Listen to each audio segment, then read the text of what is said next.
കഴിഞ്ഞ ദിവസം ഫലസ്തീനെ സപ്പോർട്ട് ചെയ്തുകൊണ്ട് ഞാനൊരു വീഡിയോ ചെയ്തിരുന്നു. അതിന്റെ താഴെ വന്ന കമന്റുകളൊക്കെ നിങ്ങളൊന്ന് കാണണം. എന്തെല്ലാം തെറികളായിരുന്നോ. ചിലരൊക്കെ അപ്പോൾ തന്നെ മറുപടി കിട്ടിയപ്പോൾ ഡിലീറ്റ് ചെയ്തു പോയി. പക്ഷെ എന്നാലും നമ്മുടെ കേരളത്തിൽ ഇസ്രായേലിനെ സപ്പോർട്ട് ചെയ്യുന്നവരുണ്ട് എന്ന് പറയുമ്പോൾ എനിക്കിപ്പോഴും അത്ഭുതം തോന്നുകയാണ്. എടോ, ഫലസ്തീനെ സപ്പോർട്ട് ചെയ്യണമെന്നുണ്ടെങ്കിൽ മുസ്ലിം ആവേണ്ട ആവശ്യമൊന്നും ഇല്ലടോ, ഒരു മനുഷ്യനായാൽ മതി. നിങ്ങളൊന്ന് മനസ്സിരുത്തി ചിന്തിച്ചു നോക്ക്. നമ്മുടെയൊക്കെ മക്കളില്ലേ, അല്ലെങ്കിൽ നമ്മുടെയൊക്കെ ജ്യേഷ്ഠന്മാരുടെ മക്കള്, നമ്മൾ ഒരുപാട് സ്നേഹിച്ചും കൊഞ്ചിച്ചും വളർത്തുന്ന അവരെ പ്രായമുള്ള ചെറിയ മക്കളെയാണ് ഈ സയനിസ്റ്റ് ഭീകരവാദികൾ വെടിവെച്ച് കൊല്ലുന്നത്.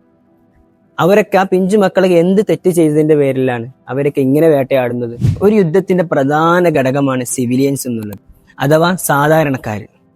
ഒരു യുദ്ധത്തിൽ സിവിലിയൻസിനെ കൊല്ലരുത് എന്നുള്ളത് ഒരു യുദ്ധത്തിന്റെ നിബന്ധനയാണ്. നിങ്ങൾ നോക്കി, ഈ 2 വർഷത്തിന്റെ ഇടയിൽ ഫലസ്തീനിൽ മാത്രം കൊല്ലപ്പെട്ടത് 60,000-ലധികം ആളുകളാണ്. അതിൽ തന്നെ എത്ര കുട്ടികൾ, എത്ര സ്ത്രീകൾ. ഇതൊക്കെ റിപ്പോർട്ട് ചെയ്ത കണക്കുകളാണ്. റിപ്പോർട്ട് ചെയ്യാത്തത് എത്ര ഉണ്ടാവും? ഒക്കെ പോട്ടെ, അതൊക്കെ മരണപ്പെട്ടതല്ലേ. എത്ര പേർക്ക് അംഗവിച്ഛേദനം സംഭവിച്ചു? കൈ നഷ്ടപ്പെട്ടവര്, കാൽ നഷ്ടപ്പെട്ടവര്, അങ്ങനെ എത്രയധികം ആളുകൾ.